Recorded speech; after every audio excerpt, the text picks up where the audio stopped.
beautiful people. How are you this morning? I want you to pause into yourself. If you're watching the replay, just put hashtag replay under this when you are watching. I'm curious. When you are in relationship, friendship, connection, before we go there, last night there was an exchange in my free group where somebody said she didn't feel seen by me. Now, she didn't join the workshop. And I've worked 12 hours a day serving people from the workshop. And I couldn't sleep after I got this because there was a sense, you can see how awful I look this morning. There was a sense of sadness for me that I have given out so much and served so deeply, and somebody didn't join the workshop but then feels unseen by me. And I felt this, at the time I was just like, I don't know if I want to run Home for Restoring Love anymore, the free group. I think that I will stop running it because there's an overgiving from me. And I've been teaching in the workshop, put your time and energy and space into places where they're nourishing, mutual, reciprocal, where you're honored and valued. And it suddenly made me go, wow, people like the workshop, anybody could, in the frequently asked questions, we had scholarships, so anybody could do it for free. Like, money wasn't a reason not to join. But they're not joining and telling me that they don't feel seen. And this is a perfect segue into what I'm talking to you about today, which is attachment styles.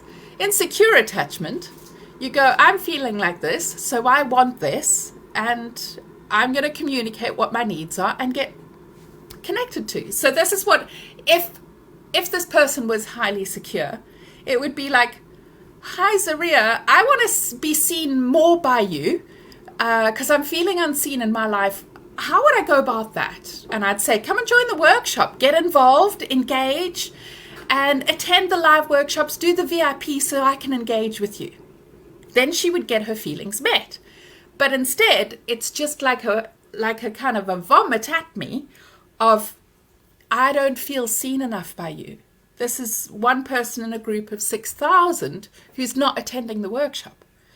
And so in anxious attachment, you might go, I'm just feeling unhappy and you don't do enough for me and it's not fair.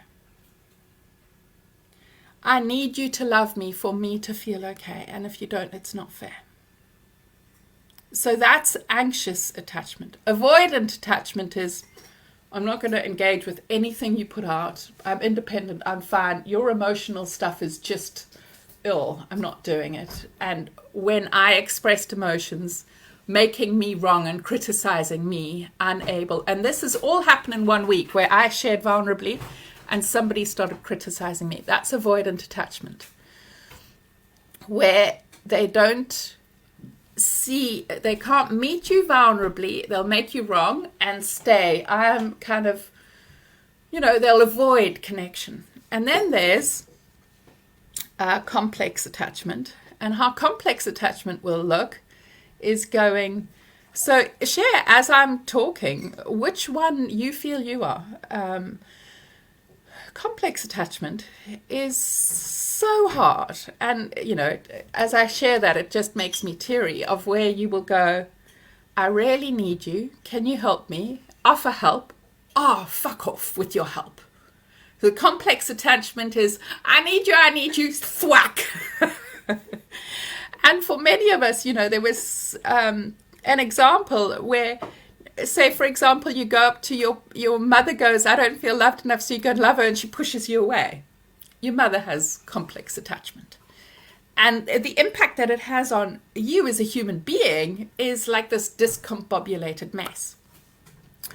So I want us to look at these three things because they are essential. And one of the things in that happens in Overcome Emotional Abuse program is you learning to have a secure attachment with yourself so that you're able to do that. So secure attachment, when you have secure attachment, you feel safe in yourself, you feel confident to go out in the world because you're able to meet what is going on for you, and you're able to get your needs met from other people because you can see who's healthy to speak to.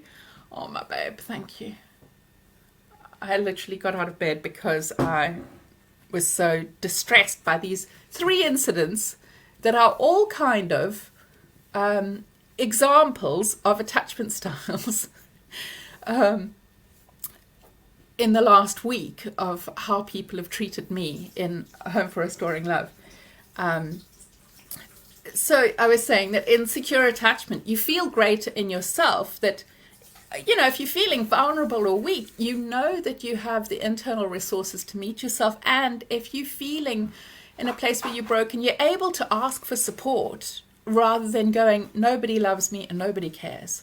This is what this is what I need, and this is what is going to change.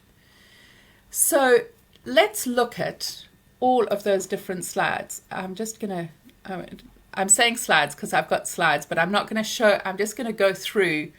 The call will be too long if I show all the slides. So I'm just going to pick,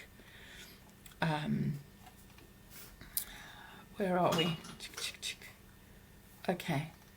So share in the comments how long you want this to be. Do you want it to be 10 minutes, 20 minutes, half an hour? Hi, Em. Good to see you, lovely. Share, let me know how long you want this call to be. It's already been 6 minutes, and all I've gone through is stories but I know that you also want to hear just how to get over them. So maybe we just go to that section and have a short call. Tell me what you most want in the comments. Do you want it to be as long as it takes? Well, I know that you've got more space to hear things. But I definitely, in those who are in the Overcome Emotional Abuse program, I will do a series in that program. But I just want to, okay, so I will try to keep it from now to 10 to 15 minutes going from now. Okay, so I'm not going to, in that case, I'm not going to share. I will create, for those who join the Overcome Emotional Abuse program, I will create I've got a whole PowerPoint that I've made going through each one, and I will create a mini course. So those of you who join the Overcome Emotional Abuse program, I'm going to create a mini course for you on the steps the steps to anxious to secure, and avoidant to secure, and complex to secure. Okay, so the biggest thing, if you're anxious and going to, okay, I need to just watch my time. So I've got 3 minutes basically for each one. I'm going to set an alarm or a timer so I can watch myself. Okay, so if you're feeling anxious in yourself and you feel like nobody is there for you and you're insecure, and then you just wanting other people, like you kind of wanting the opposite of what I was teaching in the workshop. You're wanting 80% of security coming from other people and maybe managing a little bit on yourself. That needs to be reversed. You need to be managing 80% of your needs and co-regulating from others less than that, because otherwise it's like sucking other people and they will avoid you, and I don't want that for you. So you've got to understand where your triggers come from.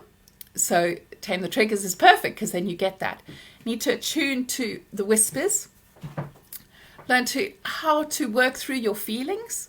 Own your feelings rather than like passively aggressive take them out on other people. And see what you need. And learn to ask healthy people who are able to respond and try to meet your own a lot so you get better at that.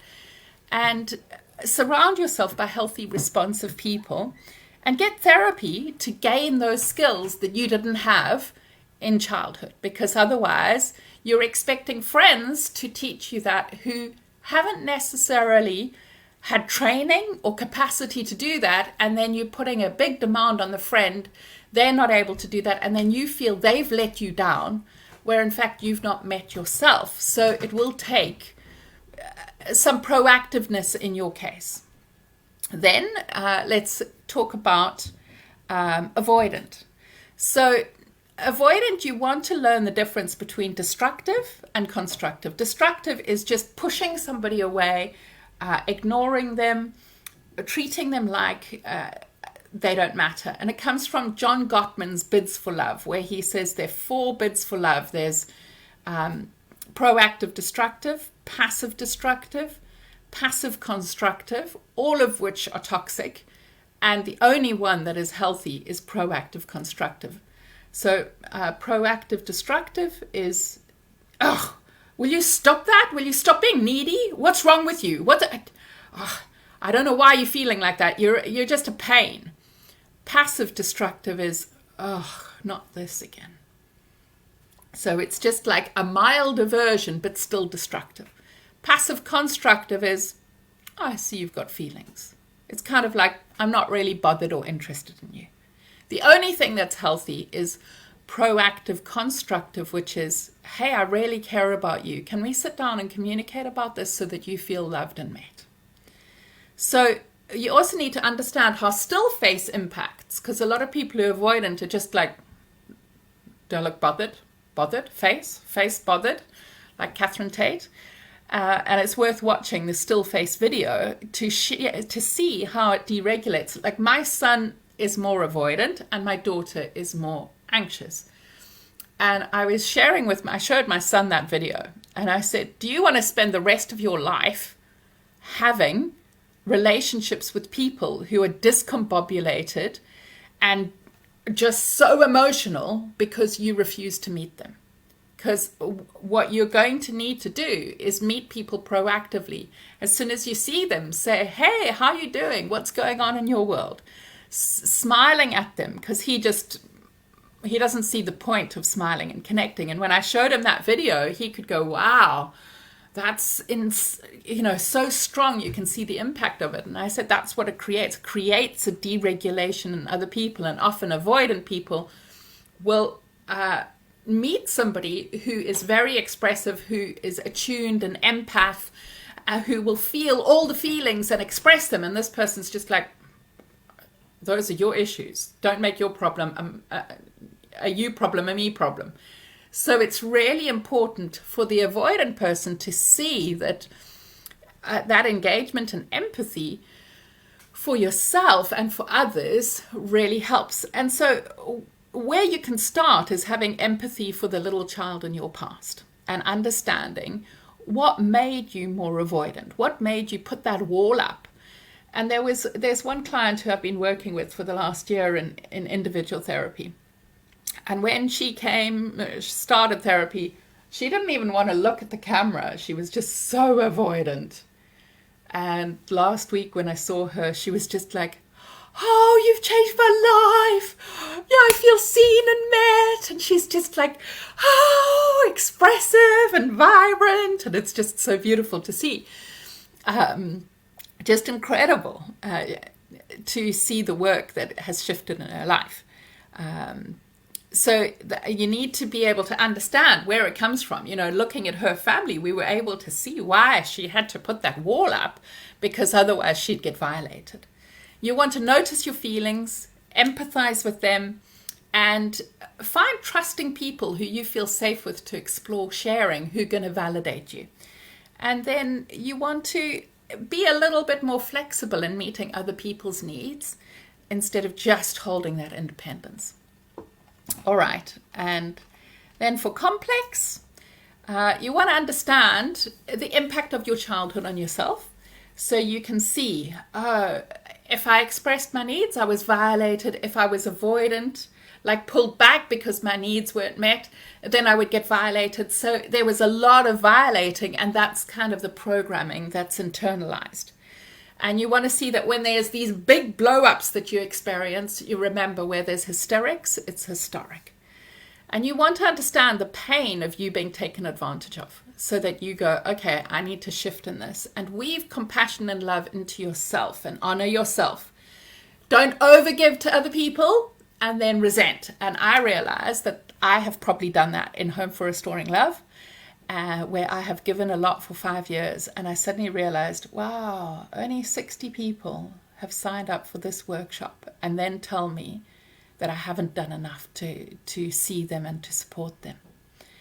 And so it made me go, oh, this is not a healthy, secure attachment that I have with that group. They just are like this anxious core of people who wanting and needing me and not valuing me. And so it's made me go, I don't think I can run a free group anymore. So I'm just going to work with the folk who, I'll run workshops and work with the folk who do the 8-week programs and restore. But putting my time and energy into folk and then feeling frustrated that they're not stepping up and valuing me, I don't think I can do that anymore. So that discernment of seeing who uses you and who loves you, and being around those who really love you and want to be with you, and choosing mutual relationships. So you put your energy and action into folk where it's mutual. And then you want to manage yourself where you're having these big explosive triggers, to tuning into you and seeing where were the feelings when they were small, and catching them, practicing those skills of noticing your feelings. And we do that in the Overcome Emotional Abuse program. So you want to notice your feelings early and then share what you need before you explode, so that other people are able to meet you. So I hope that helps. That has been 10 minutes since I shared. And for those of you who are wanting to go deeper and to gain those skills, so each of those skills I teach you in the Overcome Emotional Abuse program. Every one of those we look at, of learning how to process emotions, learning how to shift into healthy connection. There's the link at the bottom, restoring.love, for those of you who want to come and join us in the Overcome Emotional Abuse program. And for those of you who joined today, I will do a bonus for you, I will do a training on these attachment styles, where we will record one after the other little sections with meditations on how to shift from anxious, avoidant, and complex into secure. So for those of you who want to go deeper into that work, come and join us today, and it will, you'll be able to get, the training on how to do this and learn how to do this. So we might even do that next week, because I've created the slides, and so next week we might do that in the training, of going through specifically with meditations for each one. So as a bonus to everybody who signs up today, I will do that. So I see somebody said, I clearly need this. Well, it's totally fine for people to say, I don't feel seen. But what's not fine is to not join the workshop and then tell me I'm not giving enough and not seeing them, when they haven't joined the workshop and I'm working 12 hours a day serving those in the workshop. And that just made me go, okay, I'm done running this group. Then somebody last week said, I shouldn't be advertising the workshop in the group because it just feels a bit uncomfortable for folk who don't want to sign up. And I was like, wow, I run this all to serve people, and then I'm made wrong for sharing a workshop that will take them deeper. I think I'm done running that group. So somebody said, I clearly needed this today. Thank you. I am secure in myself and depend on me in all ways, and know how to help me out, but I don't trust the people closest to me. So secure, it's so great that you're secure in yourself. And now it's learning how to discern those who are healthy and who aren't. And, I need to be honest with you that I've struggled with that too. I had an incident this year where I gave to people who actually a friend of mine had warned, saying that person is a taker, you're a giver, don't go there, go to people who are mutual. And I was like, it's going to be okay. She said it's not. She warned me, 3, 4, 5 times, saying don't do this. And I did. And the level of the amount that I had given over the years was the amount that he tried to destroy my life. And it did really impact me. It hit me in burnout, and And I just blocked everybody who got involved in that situation. And I feel so much better, and it's incredible. But that discernment of who is healthy, and the way that I have always focused, and I didn't with this person, is to go, how do they treat children? Because if they are loving and nourishing to children, generally they are more secure in their lives. And that guy wasn't like that. So, I have given amazingly in the workshop, and I know that because I can feel that I am tired. So I know I've given a lot. So sometimes people have an expectation, and Em says, she's in the Overcome Emotional Abuse program. She's been with us since before the program started. She was with us, and I think I've run it 7 times, and she's been along the whole journey. And she knows that I serve deeply and fully the people who are where there's a nourishing mutual connection, and where there isn't, and people are just taking. That's not a secure connection to me.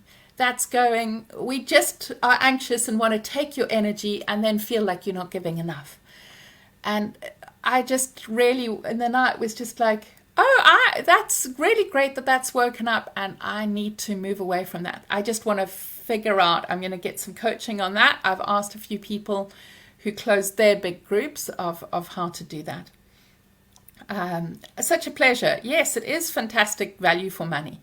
And I do that to make doses of healing affordable. And the Overcome Emotional Abuse program, for what you get, the hours that I do sessions are, it's only £10 an hour when it comes down to the amount that I give out. And there's over 70 videos in the healing library. There is masses that you get access to. So it's cheaper for me. It's more expensive me doing individual therapy every week than the whole of the program is. So if I do individual therapy for the same amount of time that the program is, me paying my own therapist for 1 hour, that's more expensive than the whole program, and you get at least 3 hours a week of me publicly, excluding all the videos that I've recorded and all the other videos. So the Overcome Emotional Abuse program is very affordable in comparison to individual therapy. And for folk who can't afford it, you can spread it over a year to make it more affordable. So I really hope those of you who want to go deeper and fuller will come and join us and really be met and grow deep, secure attachments, so you are loved, you gain the skills to heal yourself. All these skills that we shared in this live today are in the Overcome Emotional Abuse program, where our mission is that you grow a learned security and become your own best friend and learn how to create healthy connections in the world. 180 Australian dollars for therapy session in Oz. And I've learned more on your programs for less money. It's true. I guess the difference in individual therapy is often the therapist has not been trained in trauma and hasn't done their own trauma work. So the program, I just struggled so much in healing my own stuff that I couldn't get healing from normal therapy. And so this is all the stuff that I discovered in my determination to not only heal myself, but able to impart to others what has made a difference for me, so that I can make that same difference for them. And it's beautiful hearing that, Em. And that was my mission, is to create, to make a massive difference in other people's lives. And I, having had you with us, I see the difference that in how it's changed you to having more secure attachment to you. And I'm going to have to go and screenshot that and send that out in an email.